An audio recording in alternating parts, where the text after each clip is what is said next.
Hey everybody, welcome back to Cutting Through Conversations That Go Beyond the Plate. This is our 11th episode. We're now in double digits. We've had a pretty good run so far. And today we're going to talk about something that is quite pertinent to the situation, quite pertinent to what is happening right now. Restaurants and hotels started to reopen, and we've got to figure out what is going to be the response for customers, what are people going to want, what is actually going to attract them back into the restaurants. How is it actually going to play out? Is it still going to be a delivery scenario? So today I have with me Pooja, who is joined in, so I'm going to connect her. Who also, like me, is a part of the hotel and restaurant industry, and there she is. Hey Pooja, how are you Hi, doing? I'm good. How are you? Can you hear me All okay? well, well. Yes, Perfect. absolutely, very, very clear. Lovely. And yep, all your friends are joining in, I can see. I know Uh, Gauri's there. Hi, Gauri. Great. So let me do a quick introduction to Pooja, and then we'll just start off the conversation. So Pooja is an independent brand and communications consultant working for hospitality businesses in London and Bombay for the past 22 years. She fell in love with restaurants over a Chinese meal in Hyderabad, aged 5. A very politically incorrect thing to say right now, but we'll let that pass, Pooja. Pooja remembers exactly what she ate and, more importantly, exactly how it felt to be in the exciting world of hospitality. Her quest remains to create a dining experience that is greater than the sum of its parts. She studied in Lausanne and worked in London for several years before heading back to Bombay. Pooja misses London's whiskey bars, but also can't wait for India's hotels and restaurants to open up again. Pooja, I think you and everybody else in Bombay and India and the world over are waiting for that to happen. Well, So, Pooja, a lot of the conversations that are happening around food, around restaurants and hotels, a lot of the webinars that I've been attending with chefs and hotels, the primary focus has really been on hygiene and sanitization. And for me, I'm not so sure that that is my primary concern and the primary deciding factor that will actually get me out to restaurants, get me out to, say, going out and eating in a public space again. What do you think? Do you think that this is really the most important, the most crucial thing for you? Gauri's just sent music to my ears. So clearly, you and I are in the minority who aren't really worried about the hygiene aspect of things. Listen, food and drink, restaurants, hotels are already such a regulated industry. They already have to follow thousands of regulations in order to even operate every single day. So to add in more corona related SOPs, I think they're the most nimble of the lot. I would feel safer going into a restaurant than I would going to a supermarket.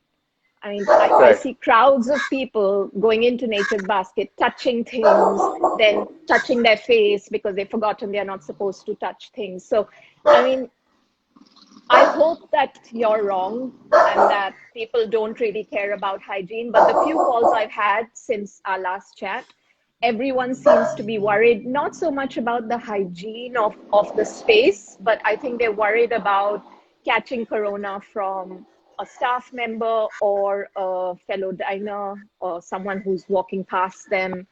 That seems to be an overwhelming concern even now.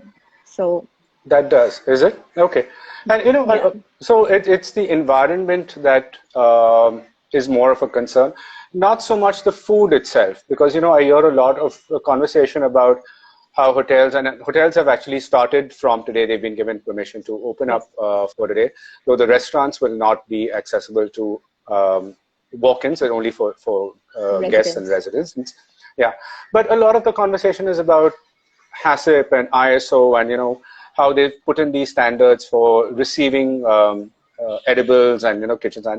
Yeah. And for me, again, that's I don't really care. I mean, you're right. I mean, it is the environment itself that bothers me rather than, how hot food is being created. Salads and sandwiches perhaps might still be a bit dicey. Yeah, sure. You're right. I mean, I'm with you on that. I think we have to let go of any previous notions we had of what it was like to eat out and drink out and walk into our favorite restaurant at the drop of a hat. I think we can't, we, just like we've readjusted to a different way of living today, we'll have Mm-hmm. to readjust to the way restaurants will operate.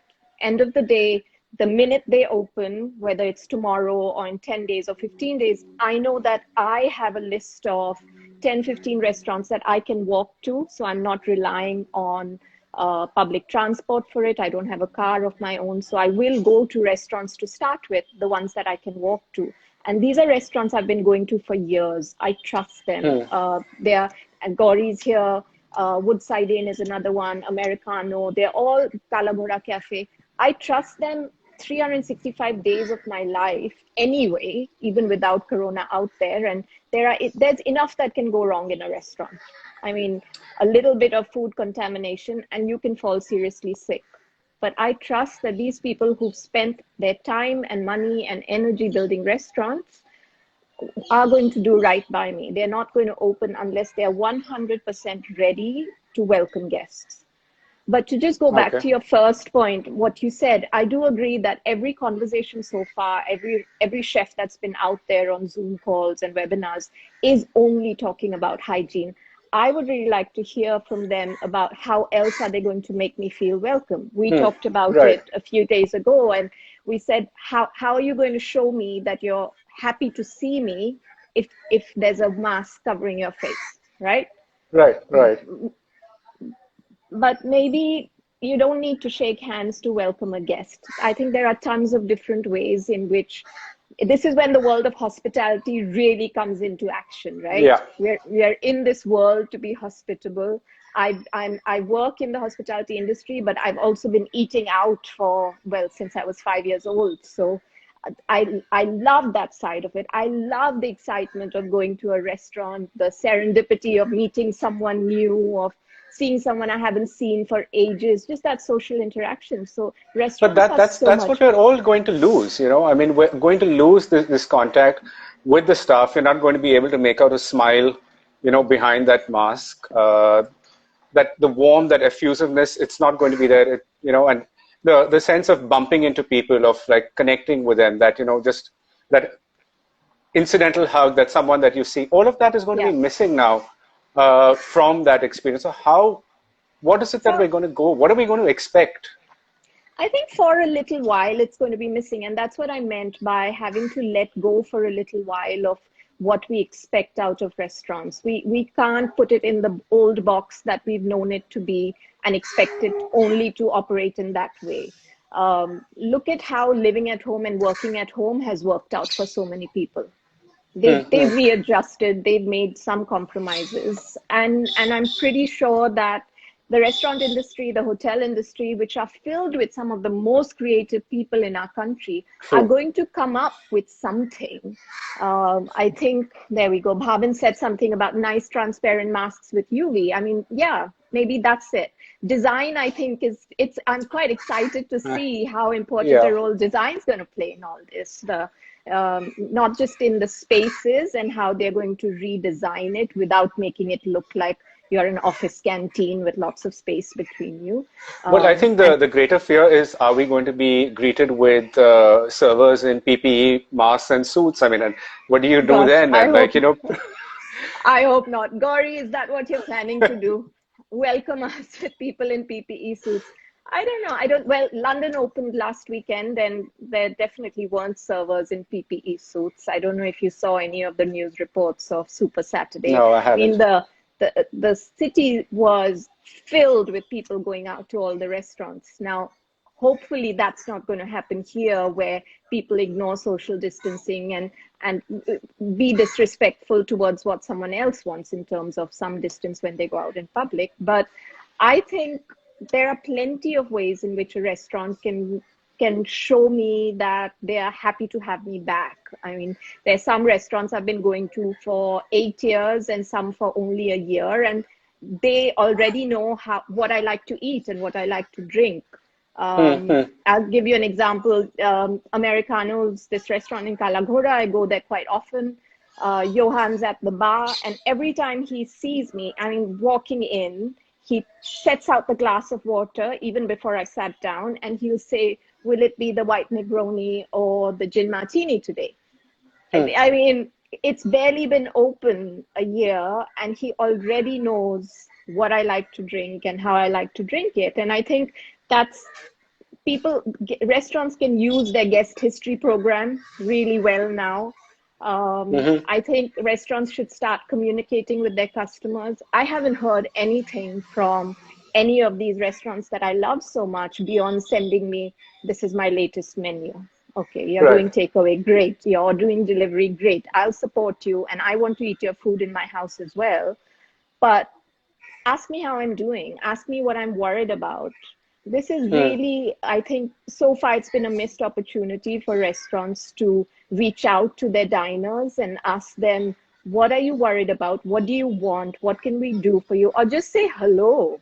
I mean, I come, I spend a lot of my time and money with you. I celebrate some of my best life occasions in your spaces. Just give some back. And maybe that's what restaurants will use this new reopening for, you know, just become that's an interesting point that you've made about restaurants not connecting with their customers in this situation, because again, a lot of the conversations seem to be within the industry itself.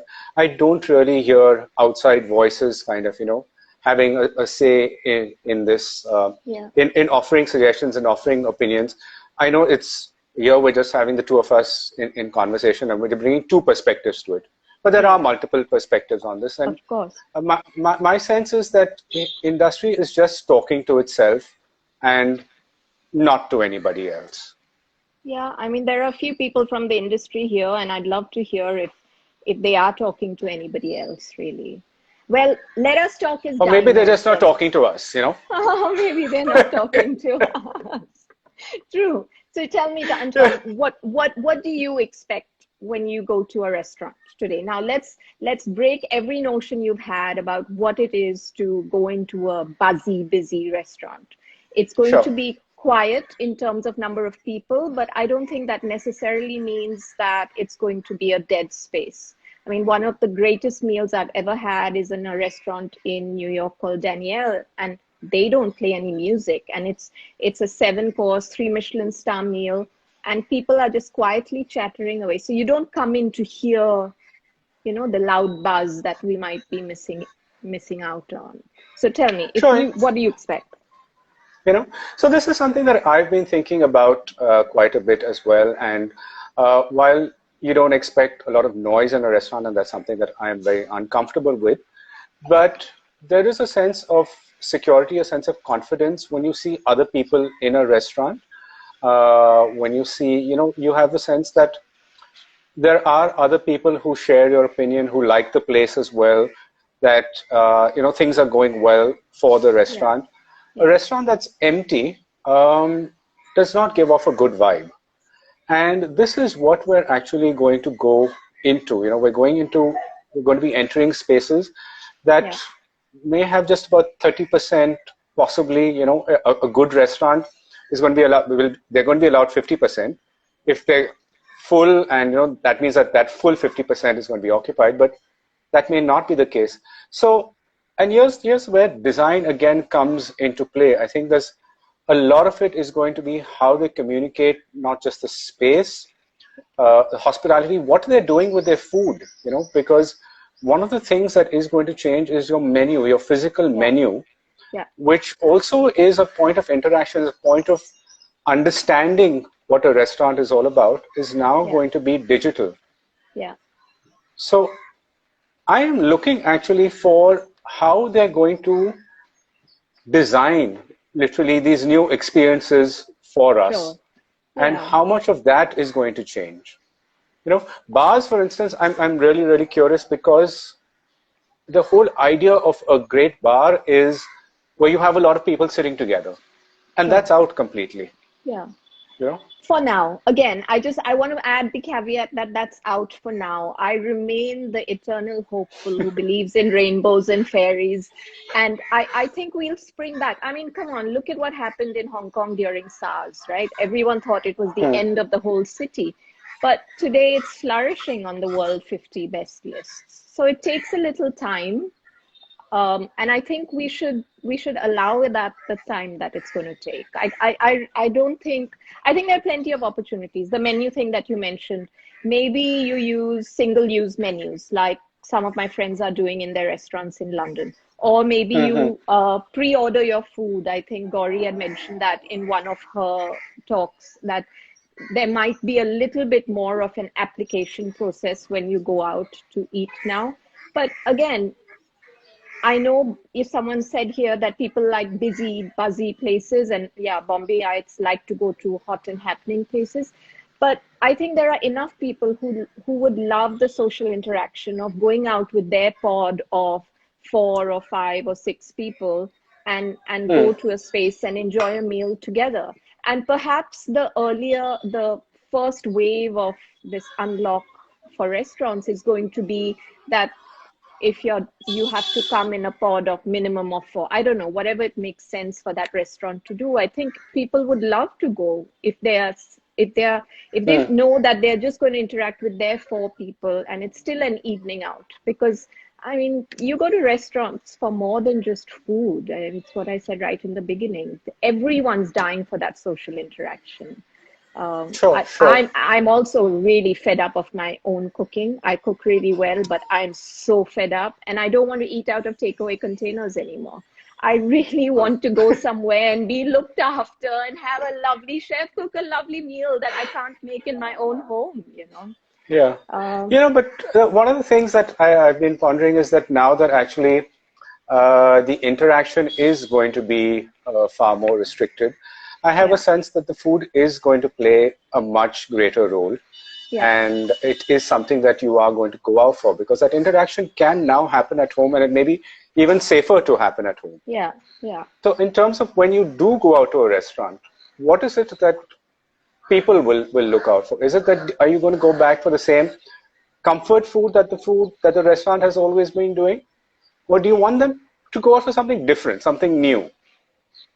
Well, I can't speak for everyone, but really, I want to go to restaurants for the first reason that I started going to restaurants, which is to eat beautifully cooked food that I can't recreate in my own kitchen. I really don't want to go and have pav bhaji and butter chicken because I do all that in my own home. So, Hmm. and there's been these last 3 months or 110 days or whatever has been, I mean, it's been filled with comfort food. We've become a country of mini master chefs. So so what, to your point, actually, people understand food better now. People understand what it takes to create a meal, and hopefully this means that they'll become kinder when they go to restaurants, you know. Indians are very quick to dismiss a meal and be rude to the waiters and all of that because you've never had to think about what it takes to put together a meal and serve it in a restaurant.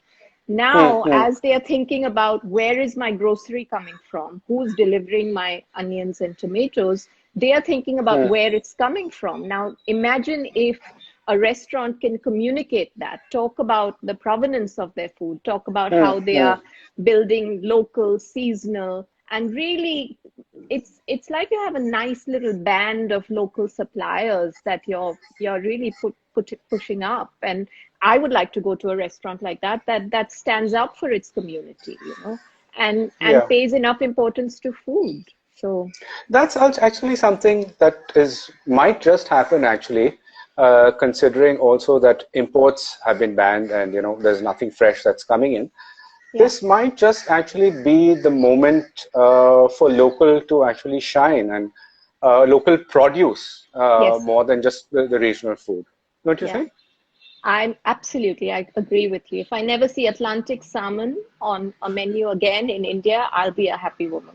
I also think this is finally going to be the end of sharing platters and small plates. I mean, for years, I've just wanted to go back to a great three-course meal. And maybe this is it. Maybe this is where restaurants will pivot into simpler menus that really show off the produce, that are easier to present, so that you're not 10 plates on a table, you know, because that means that's that much more cleaning and all of that in the other. So yeah.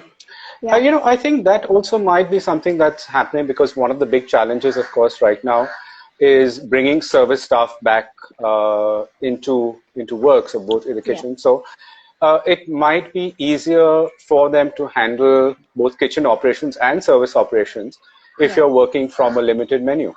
Yeah, absolutely. And perhaps the new way of operating restaurants is that you're not open 7 days a week. Maybe you're open fewer days of the week to start with. Maybe it's just the weekends to start with, or a long weekend. And that allows you to make sure that you use the rest of the week for kitchen prep. So you have fewer kitchen chefs in your kitchen as well, and you're not crowding around.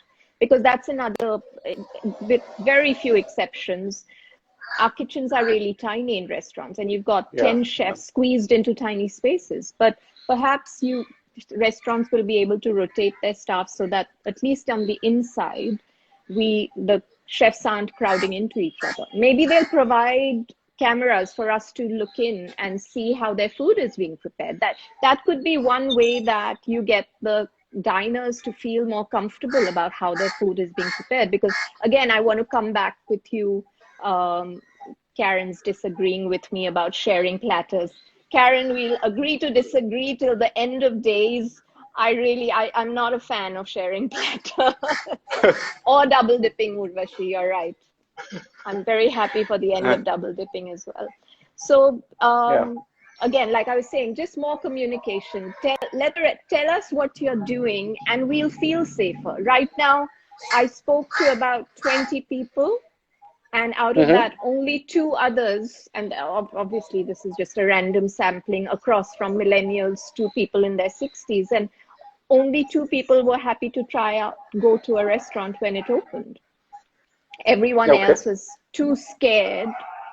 And again, I think it depends on what your situation is. I live alone. I'm not going to transfer the virus to someone else should I get it. So my risk-taking capacity is also a bit higher. But if you're living with older parents or if you're living with children, I can understand why someone would be a lot more wary of getting the virus. Yeah. You know, but when we're talking about smaller, we're talking about, you know, getting rid of small plates and all this. A lot of this, what we seem to be saying is that diners need to change really before we actually go out into the restaurant space. It's a change on both sides of the fence. It's not simply just our expectations of restaurants. It's we need to kind of come with something different, or we need to go with something different, really. Yeah, I agree with you, but I think we're not going to be able to change in isolation. I won't be able to change my attitude towards restaurants if I'm one of these people who doesn't want to go to restaurants unless I hear from them. If all I hear them saying is I'm a hygienic space, come to me, I don't know if that's interesting enough for me to come and risk the journey, because it's also how am I going to get from place A to place B? I don't think people are going to be using Ubers anytime soon and all of that and the others. So, well, I think we have some questions about costs. I mean, is our food going to be, our restaurants going to be more expensive? I'm not so sure. I really don't think so. I think that at least for the timing when you're trying to draw customers in, to increase costs makes no sense at all. Yeah, I'd agree with you. We spoke briefly about how these restaurants are going to afford to stay open. And really, I still have my fingers crossed on nice landlords. I mean, they've been raking it in with all their restaurant tenants who've done well for them all these years. And maybe it's really time to give a little. I might be naive, like I said, I believe in rainbows and fairy dust, but I have to believe. I definitely think you are, because I don't see that happening at all. I see actually a lot of restaurants shutting down, and from what I'm hearing, a lot of landlords are being intransigent. They aren't willing to kind of give up no matter what. And we're seeing that already. We are seeing a number of restaurants shutting down. So, in that sense, it is bleak. I mean, I think the Yeah. choices that we have are going to be narrowed down substantially. Yeah. So, what remains is, I don't know. I'm not quite sure about that. Well, maybe that's okay. We've been oversupplied recently. We just go to Lower Parel and see how many restaurants are empty even on a good Monday night.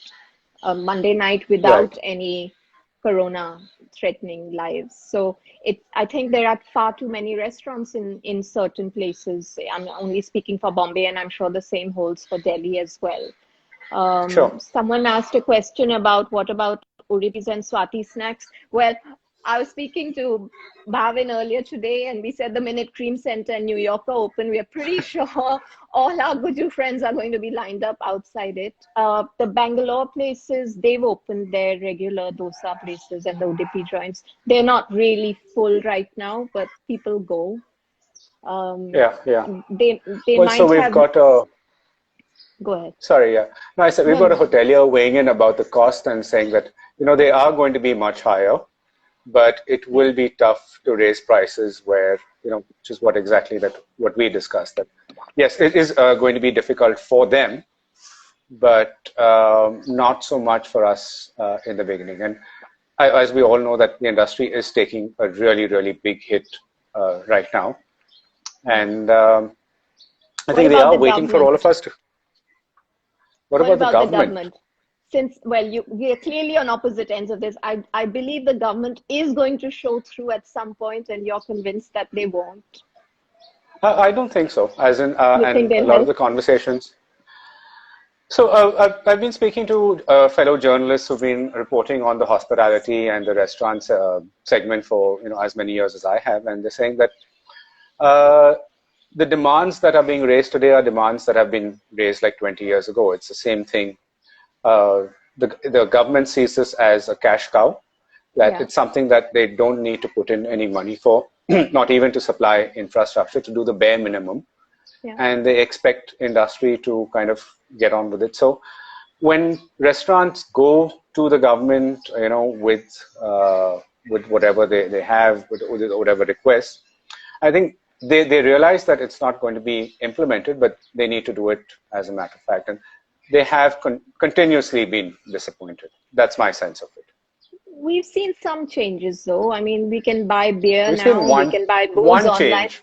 Two changes. One Booze, one change. two changes. Booze related, two changes. Come on, these are two changes.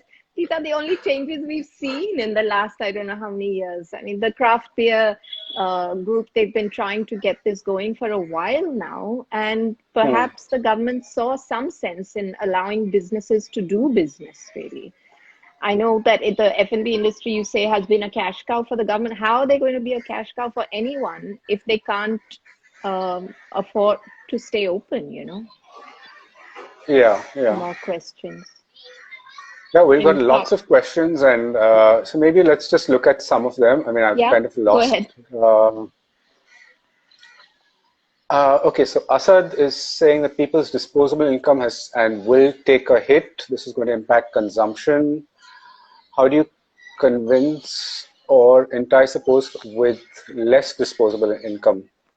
I don't know. Do you want to take that as someone who is advising How, restaurants, and how do you get people? who's someone whose disposable income has disappeared in the last Yeah, few months? disappears. Uh, Yeah, yeah. well, yeah, since the industry shut down, I've had almost no work come out of it because all my clients are closed and I'm hardly going to be sending invoices to clients who can't run their businesses. But um, I think the you're right. The disposable incomes have come down, but and it'll come down to a choice of what they want to spend it on. For me, in the last 3 months, I know that one thing I'm convinced I'm not going to shop for in a long time is clothes and jewelry. I have so much of it that have just been sitting in my cupboards and doing not much good to anyone. I will spend on experiences. I'll spend on travel and I'll spend on food. So that's how I will use my disposable incomes. And I think people will make choices like that. Instead of going out 7 times a week, which a lot of people do, maybe you'll only go out once every 2 weeks, but that meal is going to be a great meal. And this comes back to the old reason why people started going to restaurants. Why were restaurants created? It's like a theater. Every time I think about a restaurant, I think about it as a theater, and everyone's playing a little part and everyone's on show, and it's fun. And I think in just the oversupply of restaurants, in making it such a routine, okay, let's meet for a drink, without really thinking about how special it is to go to a place and be served by someone and have a choice of 20 things to drink. Maybe now we'll start paying attention to those experiences and spend that disposable income on. Yeah, I think that that all of a sudden that it's been taken away from us, and suddenly we're beginning to realize how important it was, and not something that we could just take for granted. And I think being in a restaurant is going to be something that's really, really special, and that is going to put an additional burden on, not a burden, but an additional challenge for restaurateurs. So Satyan has a question, and he says 80% of India's F&B space is in the unorganized sector. Roadsides, thelas, glass level, 2 units. Any thoughts on if they and their customers will follow the rules? So just a technical answer here, I think, and Mumbai, Maharashtra has clearly said today that they will not be allowing roadside stalls to reopen because they are unregulated and illegal. But this is something actually that has been on my mind. I mean, so much of the city, at least in Bombay, and perhaps in Delhi and other cities, is dependent on street food and on budget food. Yeah. I don't know how are we going to respond to that. I mean, we are going to need it. I mean, I use public transport everywhere, so I very often stop for a vada pav for a quick bite. Yeah. I still haven't decided what my reaction to this is going to be. Yeah. Maybe it's finally going to bring some organization around the street vendors. I mean, in most places around the world, you need licenses. You're regularly checked on hygiene levels and all of that. Here, not so much. And maybe that's one way to like I said, I think if we keep holding on to our idea of what it was like to go out and eat out and drink out, we're never going to move on. We really have to allow for a new way of entertaining and dining out and socializing to emerge through all of this. And the only way to do that is, one, for restaurants to communicate with their customers and see what we want, and for customers to really give a chance, be safe, absolutely be safe, but also be reasonable. And when you feel safe enough, support these places that you have spent so many lovely times in. Every time I think back to a few great events in my life, they've always happened over superb meals in hotels and restaurants. And I will support this industry, because not just because I'm from the industry, but because I loved it way before I became part of the industry. Yeah, no, I think that's something that holds all of us together in this. There's a certain love for food, or the love for the interaction with people. I think it's either one of the two, either that you love the food and the drinks, or you're a people person. And usually I find it's one or the other. You're not both in most cases. I think there was a question earlier. Parvana asked about how will workers, I'm guessing she means these restaurant staff, make it to restaurants without public transport. Do you know if there's been any announcement on that? I know there's some. To the bell. Well, some buses are running now, and I know that for essential services, right? For essential service, I'm not sure that they're accessible for restaurants and for lay people. I think it's only for just the essential, either for government or semi-government authorities. So, yeah, like what I said earlier, getting people to rest. And I think that is, of course, this is a completely separate conversation to have, but the relationships that restaurants have with their employees is also going to have to change. Yes. And the way people were treated was also going to have to change. But of course, that's a different equation. But I think one thing that has emerged from this conversation, we started off from a very, very simple point in terms of what will it take for restaurants to bring diners back. I think it's also about what will it take for diners to kind of rethink the dining experience, at various levels, not simply at the fine dining or the hotels. I think hotels are going to be out for us for a while now. But for standalones, for budget places, for street food places as well, it's really everyone is going to have to change their perspective on things. Yeah, which is okay. We've changed our perspective on so many things these last 100 days. I think, why not? The F&B industry hasn't been the most nimble, but maybe this is what it needed to start thinking on its feet a little bit, Absolutely. Pooja, thank you so much for joining me this evening. I know this was a great conversation. I know, and fun. a very interactive one. Well, Monday we've got Vishal Kadakia, who's actually going to be talking about one of the things we spoke about on the online sale of alcohol and the online sale of wine, and how that has changed completely, and that's something new that is in place. So I hope I see all of you on Monday evening.